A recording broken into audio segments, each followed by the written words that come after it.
Hi guys, and welcome back to my channel. I'm Palesa Mcimbi. For those who are new, please make sure you hit that subscribe button and you join us.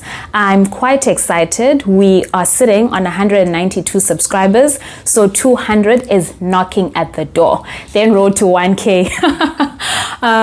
So please guys, please continue subscribing. Thank you so much for the support you've been showing and the engagement on here and other platforms as well. I don't take it for granted. Today I want to start off by sharing some amazing news. I got my results for the last exam that I wrote and I passed. Whoop whoop. Working full-time and studying is like a form of Olympics, I swear. And it has its own challenges, but God has been good and I don't take the progress that I've made so far for granted. Comment down below if you'd like me to share some tips on how to maintain a good balance, a decent balance for working students, and how to stay motivated while you're at it. Cool. So for today's video, let's talk faith. What is faith, you might ask? Let's turn to the famous Hebrews 11 verse 1 for some guidance. It reads as follows: "But faith is an assurance of what is hoped for, a conviction of unseen realities." I love how hopes are referred to as unseen realities. So faith is basically trusting that the promises over your life have been fulfilled, will be fulfilled.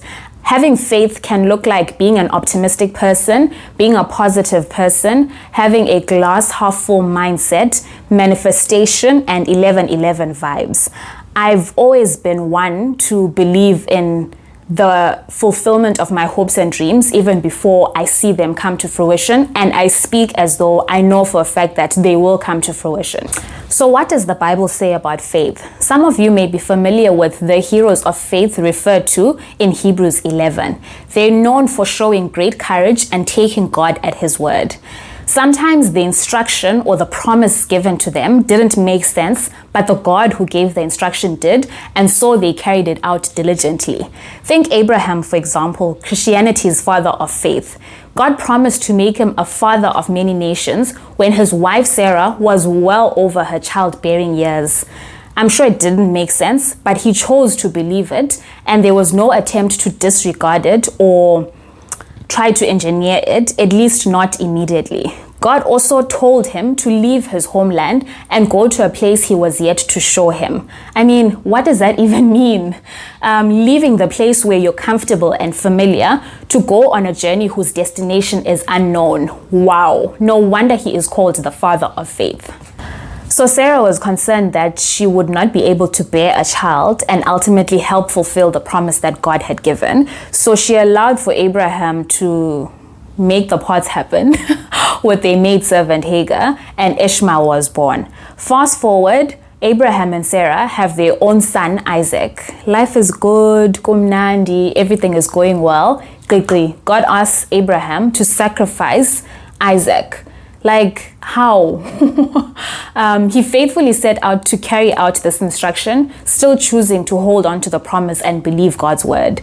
Remember, God had promised to make him a father of many nations, but now he's out here asking him to sacrifice his son. So this was probably the most confusing instruction, but Abraham still intended on keeping to it. We know the rest of the story, but how hectic does that sound? How crazy does that sound? So we see that faith is not this whimsical thing that we sometimes make it out to be. The journey to the fulfillment of the promise or our dreams is sometimes characterized with pitfalls and struggles. And I also just want to highlight the mistakes that Abraham made in thinking he was getting himself to the fulfillment of the promise.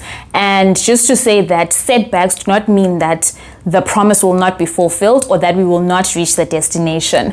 However, having faith helps us to keep our eyes on the prize as we journey towards it. So I want us to read James chapter 2 verses 14 and verse 17.